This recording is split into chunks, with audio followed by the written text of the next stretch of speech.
નમસ્કાર દર્શક મિત્રો, આપ જોઈ રહ્યા છો સયાજી સમાચાર .live. હવે જોઈએ અગત્યના સમાચાર. સુરતની વરાછા પોલીસને મળી સફળતા. વરાછા પોલીસે તમંચો અને 2 જીવતા કારતૂસ સાથે એકને પકડી પાડ્યો.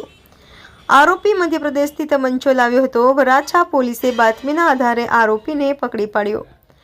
આરોપી શોખ માટે વેચાણથી તમંચો લાવ્યો હતો. આરોપી અગાઉ મારામારીના ગુનામાં પણ ઝડપાઈ ચૂક્યો છે. વરાછા પોલીસે આરોપીની ધરપકડ કરી તપાસ હાથ ધરી.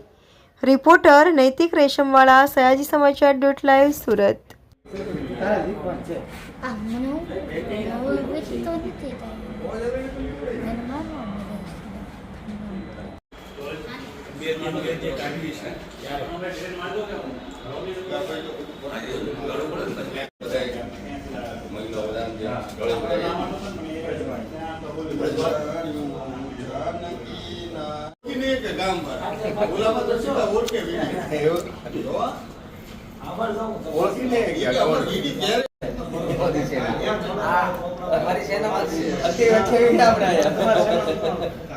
ઘણા કેટલા નીકળ્યા ખબર છે.